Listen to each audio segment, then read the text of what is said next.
Show को आगे बढ़ाएंगे। सज्जन जी। जी सर, मेरा एक छोटा सा सवाल है कि वोटरों का सत्यापन होना चाहिए, इसमें सबकी सहमति है। जो विवाद है वो इस पे है कि क्या फीजिबल है इतने कम अवधि में। आपके अपने अनुभव में पिछले 10-15 साल में टेक्नोलॉजी जो डेटा को हैंडल करने के लिए आए हैं, डेटा एनालिसिस के लिए, हैंडल करने के लिए बिग डेटा को, उसका इलेक्शन कमीशन कितना इस्तेमाल कर रही है? आपको क्या लगता है कि क्या हम उसको पृष्ठभूमि में रख के देखें कि इलेक्शन कमीशन इस तरह का निर्णय ले रहा है कि हम इसे कर पाएंगे और कॉन्फिडेंट दिख रहा है, या आपको लग रहा है कि ये ओवर कॉन्फिडेंस की बात है? नहीं, देखिए, इलेक्शन कमीशन तो टेक्नोलॉजी का तो भरपूर उपयोग करता है और उसके सभी सिस्टम्स जो हैं इतने अच्छे हैं कि विदेशों के लोग भी प्रतिनिधि जब आके देखते हैं तो वो उसकी तारीफ करते हैं। लेकिन यहाँ अकेले उनकी टेक्नोलॉजी, उनके सिस्टम्स और उनकी क्षमता का सवाल नहीं है। उनकी क्षमता है, लेकिन इसमें चूंकि नागरिकों से वो प्रमाण ले रहे हैं, जो उन्होंने 11 डॉक्यूमेंट बताए हैं, तो ये नागरिकों की रिसोर्सफुलनेस की परीक्षा हो रही है, जो कि अपने देश में बहुत मुश्किल है। जो रिसोर्स पुअर हैं, गरीब हैं, वो बेचारे कहाँ से इतनी जल्दी इन डॉक्यूमेंट्स में से एक ले पाएंगे। ये चीज़ प्रारंभिक रूप से शायद नहीं देखी गई और इसी से ये पैनिक शुरू हुआ और इसी से फिर उन्हें रविवार का विज्ञापन निकालना पड़ा कि आप बिना डॉक्यूमेंट के भी अपना इन्यूमरेशन फॉर्म जमा कर सकते हैं। बाकी आप समय जब तक अंतिम प्रकाशन का नहीं आता तब तक आप समय ले सकते हैं और डॉक्यूमेंट उस समय तक दे सकते हैं।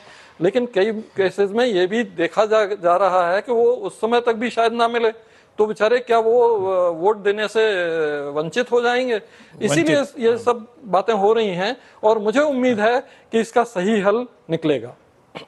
चलिए, अब चूंकि एक सवाल आपको आपसे पूछ के मैं फ्री कर दूंगा आपको रावत जी, वो ये कि जिस तरीके से लगातार चुनाव आयोग को एक हथियार के तौर पर इस्तेमाल राजनीतिक पार्टियां कर रही हैं आरोप लगाने के लिए, कभी ईवीएम के नाम पे, कभी नए वोटर जोड़ने के नाम पे, कभी वोटर लिस्ट को समीक्षा करने के नाम पे, आपको लगता है कि जब से आप चुनाव आयुक्त थे और तब से लेकर के अब तक ये एक छवि को लेकर के एक सवाल उठना शुरू हो गया है एक संवैधानिक संस्था के ऊपर?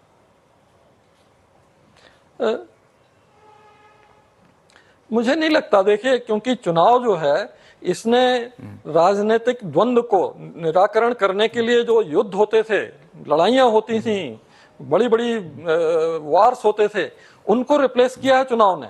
ये सबसे शांतिपूर्ण तरीका है राजनीतिक द्वंद्व को तय करने के लिए।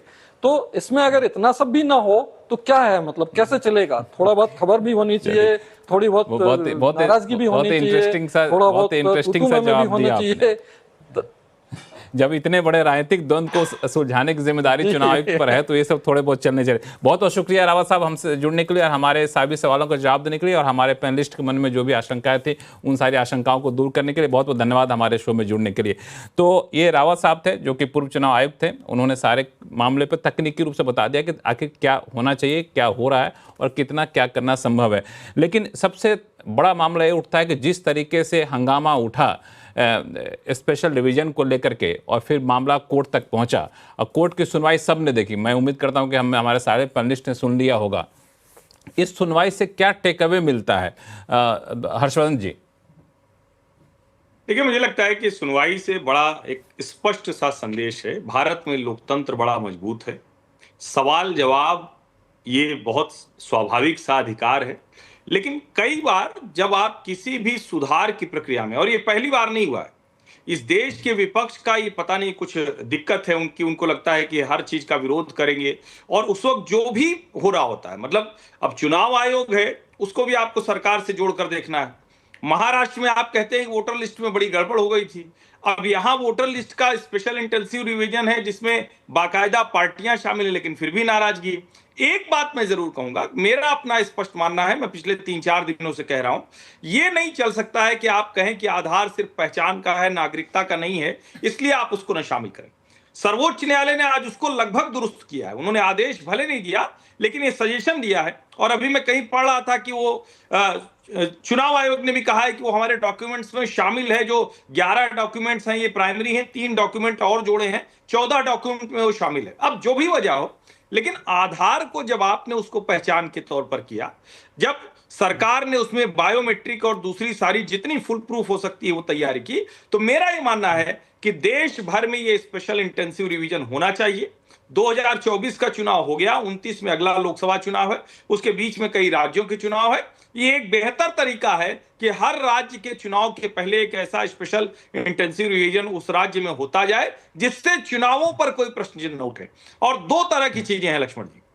नंबर एक, ये बांग्लादेशी और रोहिंग्या घुसपैठियों के साथ खड़ा कोई देश में दिखे, ये बड़ी पीड़ा वाली बात है। नागरिकता कौन तय करेगा, ये कौन तय करेगा? अरे भाई, तो कोई भी आके बस जाएगा क्या? बड़ा विचित्र सा है ये, मतलब समझ में नहीं आता। आपने अपने सवाल का जवाब हर्षवर्धन जी खुद ही दे दिया, आपने अपनी बात का जवाब खुद ही दे दिया।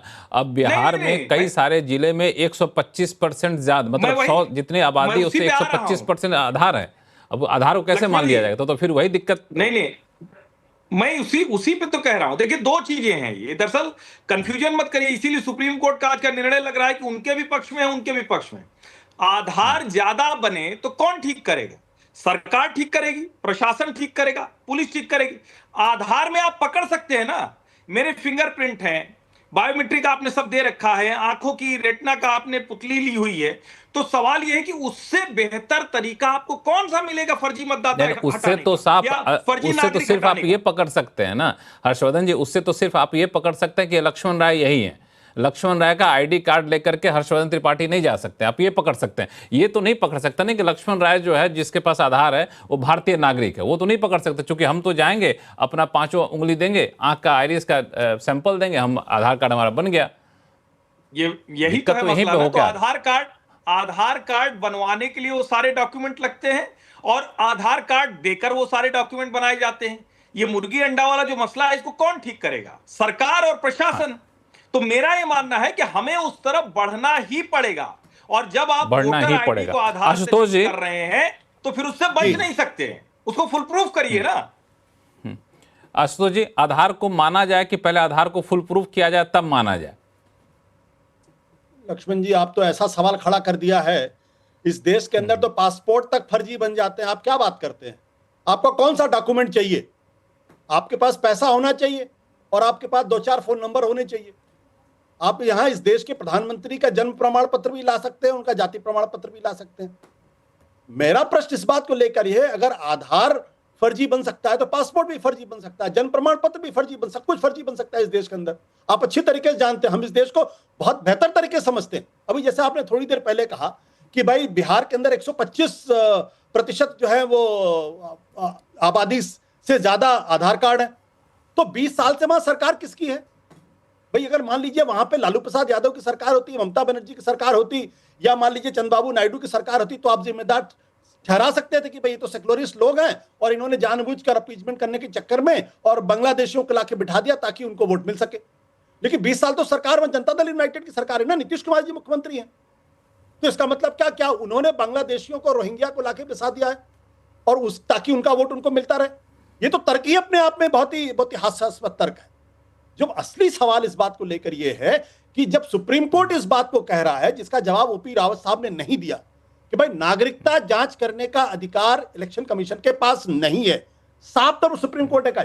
जब राकेश द्विवेदी जी से पूछा गया कि राकेश द्विवेदी ने कहा Aadhaar card can not be accepted as a proof of citizenship, ये राकेश द्विवेदी ने कहा, तब सुप्रीम कोर्ट ने कहा कि but citizenship is an issue to be determined not by the election commission but by the MHA.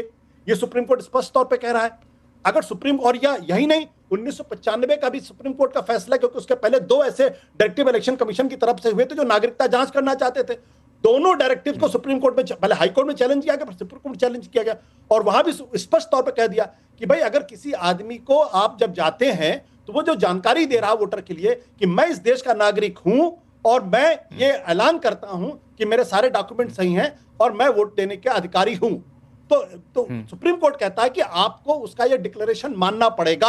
हाँ, अगर बाद में अगर आपको लगता है कि कहीं उसमें कुछ गड़बड़ी है या संदिग्ध आदमी है, तो आप उसकी जांच के लिए गृह मंत्रालय को आप प्रेषित कर सकते हैं, फिर गृह मंत्रालय उसकी जांच करेगा। ये जो नया तर्क आ गया कि नागरिकता नहीं है तो मैं कैसे बनूंगा, अरे भाई नागरिकता, प्रोफेसर अभय दुबे, देश संविधान, प्रोफेसर अभय दुबे जो अभी लक्ष्मण जी 10 सेकंड, जी ये देश संविधान के हिसाब से चलेगा। ऐसा नहीं कि इस देश के अंदर हर कोने में बैठा हुआ आदमी दूसरे की नागरिकता को तय करने लगे। अगर ऐसा हो गया तो फिर संविधान भी नहीं चलेगा, लोकतंत्र भी खत्म हो जाएगा और ये देश भी नहीं चल पाएगा। प्रोफेसर